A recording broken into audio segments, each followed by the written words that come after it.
This is Zane Birdsong with his Rube Goldberg project. First, the drum pedal will hit this ball, causing it to swing up and hit this board.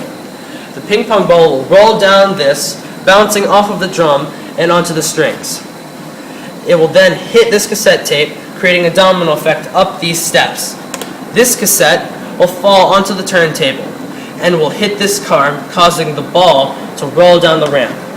It will then hit the hanger and it will spin, hitting the theremin, producing sound into this speaker, and in turn, it will create light in this light bulb.